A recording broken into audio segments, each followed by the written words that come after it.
कहते हैं कि पुराने रूस में 3 फकीर बहुत प्रसिद्ध हो गए।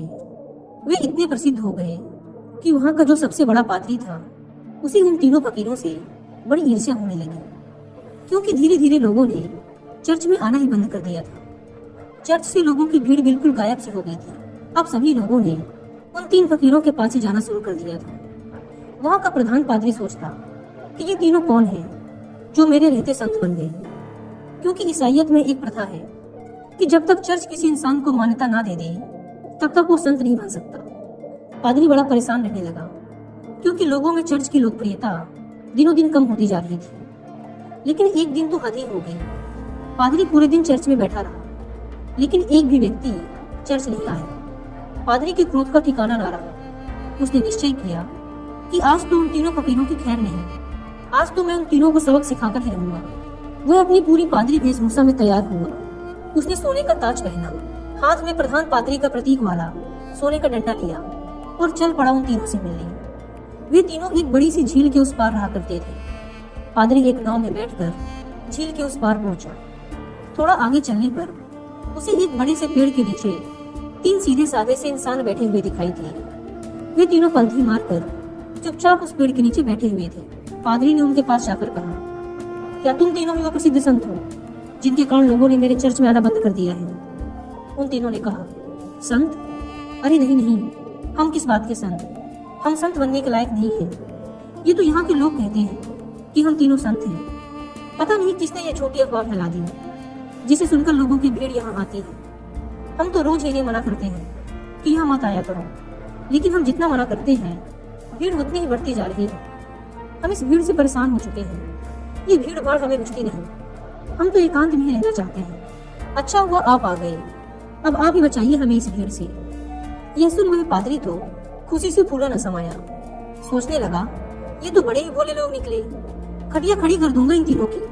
आज तो इन तीनों को लाइन में लगाकर ही जाऊंगा। पादरी ने पूछा, लेकिन तुम तीनों करते क्या हो? उन्होंने कहा, कुछ नहीं, बस इस पेड़ के नीचे बैठकर ईश्वर की प्रार्थना करते हैं। पादरी ने पूछा, बाइबल कहाँ है? उन तीनों ने अपना सिर नीचे झुका लिया। पादरी ने पूछा, क्या हुआ? उन्होंने कहा, अब क्या बताएं आपसे, हम तीनों ही अनपढ़ हैं, हमें पढ़ना नहीं आता, बाइबल रखकर भी क्या करेंगे? यह सुनकर तो वह पादरी और भी खुश हुआ। सोचने लगा, अनपढ़ हैं फिर भी इतने सारे लोगों को बेवकूफ बना रखा है। इनकी तो मैं मटिया मेट कर डालूंगा, पूरे शहर के सामने इनकी बेइज्जती करूंगा। पादरी ने पूछा, फिर तुम लोग प्रार्थना कैसे करते हो? चर्च की प्रार्थना तो तुम्हें याद होगी ना? यह सुन उन तीनों ने फिर से अपना सिर नीचे झुका लिया। पादरी ने पूछा, अब क्या हुआ? तुम लोगों ने फिर से अपना सिर नीचे क्यों झुका लिया?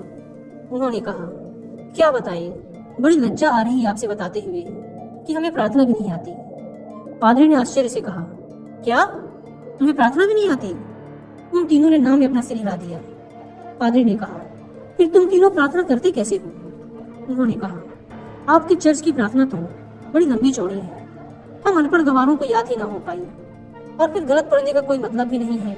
इसलिए बहुत सोचने के बाद, बहुत गणित बढ़ाने के बाद हमने अपनी खुद की एक प्रार्थना बना ली। यह सुन पादरी जोर से चिल्लाया, क्या तुमने अपनी खुद की प्रार्थना बना ली? प्रार्थना तो सर्वमान्य होती है, शास्त्रों में लिखी होती है, हजारों हजारों साल पुरानी होती है। जीसस को तो प्रार्थना खुद परमात्मा ने सिखाई थी, लेकिन तुम लोगों ने अपनी खुद की प्रार्थना बना ली। उन्होंने कहा, हमसे बहुत बड़ी गलती हो गई, हमें माफ करें, हम अनपढ़ गंवार इंसान, हमें कुछ नहीं पता। अब आप हमें जो प्रार्थना सिखाएंगे हम वही प्रार्थना आज से करेंगे। हम आपके पैर पड़ते हैं, हमसे बहुत बड़ी गलती हो गई, हमें क्षमा करें और आप हमें अपनी वाली प्रार्थना सिखाएं। लेकिन पादरी के मन में भी जिज्ञासा जागी कि देखूं तो इन्होंने कौन सी प्रार्थना बनाई है। पादरी ने कहा, पहले तुम लोग मुझे अपनी प्रार्थना सुनाओ। उन्होंने कहा, नहीं महाराज, हम अनपढ़ों की प्रार्थना का कोई मतलब नहीं, आप हमें और शर्मिंदा ना करें, आप हमें अपनी वाली प्रार्थना सिखाएं। लेकिन पादरी नहीं माना, इसलिए पादरी के बार बार कहने पर आखिर में वो अपनी प्रार्थना सुनाने के लिए राजी हो गए। उन्होंने कहा, हमने बहुत सोचा, बहुत विचार किया, लेकिन हमें कोई प्रार्थना ना सूझी। फिर हमें याद आया कि ईसाइयत में तो भगवान के 3 रूपों को माना गया है, इसलिए हमने इसी पर अपनी प्रार्थना बना दी। अगर आप हमारी प्रार्थना सुनेंगे तो हम पर हंसेंगे। इसके बाद वे तीनों चुप हो गए। पादरी ने कहा, अरे बताओ, नहीं हंसूंगा मैं। उन्होंने कहा, भगवान के 3 रूप हैं, इसलिए हमने प्रार्थना बना दी कि हम भी 3, तुम भी 3, हम पर कृपा करो। ये सुन तो वह गंभीर पादरी भी हंस पड़ा। बोला, जिंदगी में बहुत प्रार्थनाएं सुनी, पर ऐसी प्रार्थना कभी न सुनी। वह मन ही मन सोचने लगा, बड़े बेवकूफ लोग हैं, आज तो इनकी अक्ल ठिकाने लगा कर ही जाऊंगा। इन तीनों को मेरे पास चर्च में आना ही पड़ेगा। उन तीनों ने कहा, आप हमारी छोड़िए, अपनी प्रार्थना सिखाइए, हम आज से वही करेंगे। पादरी ने उन्हें चर्च की प्रार्थना सिखानी शुरू की। उन्होंने कहा, एक बार और। पादरी ने फिर सुनाई। उन्होंने कहा, एक बार और। पादरी ने तीसरी बार सुनाई। उन्होंने कहा, एक बार और, कहीं भूल न जाए। पादरी ने फिर सुनाई। उन्होंने कहा, एक आखिरी बार और। पादरी ने कहा, घबराओ मत, कभी कभी चर्च भी आया करो, धीरे धीरे तुम लोगों की भी जिंदगी सुधरने लगेगी, और अगर रोज आओगे तो यह प्रार्थना भी सीख जाओगे। उन्होंने कहा, जी, जैसी आपकी आज्ञा। पादरी बड़ा खुश हुआ। उसने कहा, तुम लोग डरना मत, चर्च आओ, मैं तुम्हें माफ कर दूंगा और लोगों से भी माफ करवा दूंगा। उन्होंने कहा, आपका बहुत बहुत धन्यवाद, आप बड़े महान इंसान हैं। पादरी ने सोचा, चलो एक झंझट छूटी, इन मूर्खों को तो लाइन पे ले आया। वह अपनी नाव पर बैठकर वापस जाने लगा। नाव अभी झील के बीचों बीच पहुंची ही थी कि पीछे से कुछ लोगों के चिल्लाने की आवाज आई। पादरी और माझी ने पीछे मुड़कर देखा तो उनकी आंखें फटी की फटी रह गई। वे तीनों पादरी को पुकारते हुए झील के पानी पर दौड़ते हुए चले आ रहे थे। वे तीनों पानी पर ऐसे दौड़ रहे थे मानो कोई जमीन पर दौड़ रहा हो। यह देखकर तो पादरी के हाथ से वह सोने का डंडा छूटकर वही नाव पर गिर गया। यह चमत्कार तो आज तक केवल जीसस ने ही करके दिखाया था।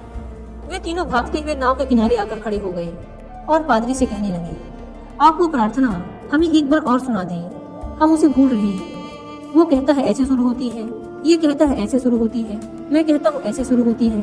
हम तीनों में बहस शुरू हो चुकी है। अब हम बहस करें या प्रार्थना करें, इसलिए आप हमें वो प्रार्थना एक बार और सुना दें। पादरी ने तो झुककर उनके पैर ही पकड़ लिए और कहने लगा, अब तक जो भी बताया है, जो कुछ भी कहा है, सब कुछ भूल जाओ। तुम्हारी प्रार्थना जीती है और मेरी हारी। तुम्हारी प्रार्थना ही श्रेष्ठ है। श्रेष्ठ है क्योंकि वह सुन ली गई है, और सच तो ये है कि अब से मैं भी तुम्हारी वाली ही प्रार्थना करूंगा। गलती तो मुझसे हुई है जो मैंने तुम्हारी प्रार्थना को कम समझा, जबकि कमी तो मेरी श्रद्धा, मेरी आस्था में थी, कमजोर तो मेरी प्रार्थना थी। इसलिए आप लोग मुझे क्षमा करें, बड़ा उपकार होगा। वे तीनों फकीर बोलते रहे कि आप एक बार हमें अपनी वाली प्रार्थना और सुना दें, लेकिन वह पादरी चुपचाप अपना सिर नीचे झुकाए वहां से चला गया। लियो टोल्स्टॉय की यह कहानी हमें सिखाती है कि ये जरूरी नहीं कि हमारे द्वारा की गई प्रार्थना शास्त्रों से ही ली गई है। वो बहुत प्राचीन ही होनी चाहिए, लाखों लाखों लोगों द्वारा मान्यता प्राप्त होनी चाहिए। अगर हमारी प्रार्थना सच्ची है, सच्चे मन से की गई है, तो वो परमात्मा के द्वारा जरूर सुनी जाएगी, फिर चाहे वो 2 शब्दों की साधारण सी ही प्रार्थना क्यों ना हो। उन 3 साधुओं की कहानी से सीखने को तो हमें यही मिलता है कि हम चाहे कुछ भी करें, लेकिन उसे दिखावे के उद्देश्य से ना करें। हम जब भी किसी काम को करें तो हमारी पूरी आत्मा उस काम में उतर जानी चाहिए, उस काम के प्रति हमारा पूरा समर्पण होना चाहिए। अगर हम हर काम को इसी तल्लीनता के साथ कर पाए तो हर काम में हमारी सफलता निश्चित है, जैसे कि उन 3 साधुओं के साथ हुआ था। उन्होंने अपनी प्रार्थना को इतने समर्पण भाव के साथ किया था कि प्रार्थना उन्होंने नहीं, उनकी आत्मा ने की थी। फिर उनकी प्रार्थना इतनी सच्ची हो गई कि ईश्वर भी उनकी प्रार्थना को सुने बिना ना रह सका।